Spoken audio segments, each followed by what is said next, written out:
Бала кезімізде бәріміз Тимур мен Жаник мультфильмді көргенбіз. Бірақ мынау Жезтырнақтың Тимур мен Жаниктің шынымен әжесі екенін білдіңіз бе? Білмесеңіз соңына дейін көріңіз.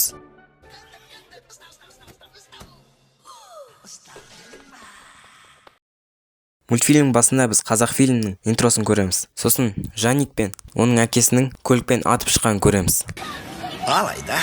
Сосын Жаник қайтадан ДТП-ға түседі. Тимур үйіне келіп аяқ киім лақтырып қол жуып столдың үстіне отырады. Тимур анасымен бұл Жаниктің үшінші сындырған машинасы жайлы әңгімелеседі. Сосын Тимур мен Жаниктің арасында түсініспеушілік болады. Анасы Тимурға үлкенсің ғой, қоя салшы дейді. Ал Тимур бұған риза болмай, Жаникті Жезтырнақпен қорқытады. Бұған Жаник жылап, анасы Тимурға тыныш отыр дейді. Ал өздері әжені қарсы алуға барады. Ата-анасы кетіп, Тимур мен Жаник өздері жалғыз қалады. Ал Тимур болса өз телефон ойнап отырады.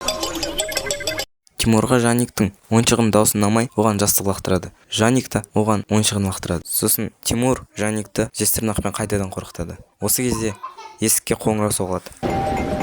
Тимур жүгіріп барып есікті ашуға барады. Ал есікті ашқанда бір какой-то әже келіп тұрады. Ол әже Тимурға мен сенің әжең дейді. Ал Тимур болса әжелер неге бұлай киінеді деп күдіктенеді. Ал әже болса какой-то бір кесірткемен келіпті.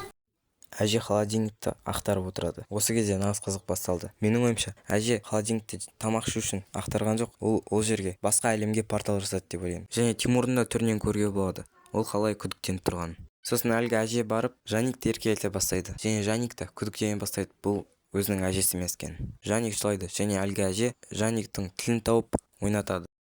Тимур әжесінің баяғы суреттерін қарап, жаңағы әжемен салыстырады. Және де бұл өзінің әжесі емес екенін түсінеді. Әже, бетіңізді неге жауып жүресіз?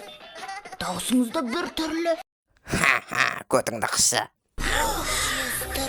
Осыдан кейін Жезтырнақ Жаникті өзімен бірге алып кетеді. Ал Тимур құтқаруға барады.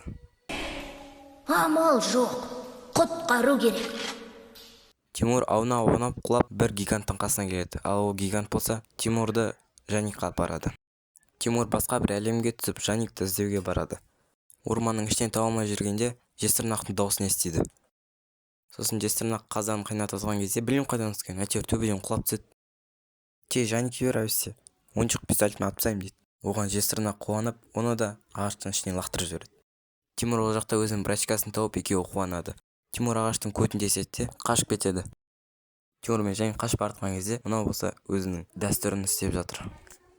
Жезтырнақ мыналардың қашып артқан біріп, олардың артынан барады. Сосын анау шеттен мынау шетке секіріп түседі.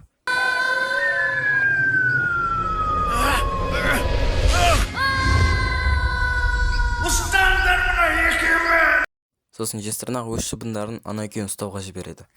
Ал Тимур мен Жаник болса шыбындардан қорғанып жатыр. Сосын Жезтырнақ бүкіл шыбынды өзіне сұрып алады, дәу гигант қайналып кетеді.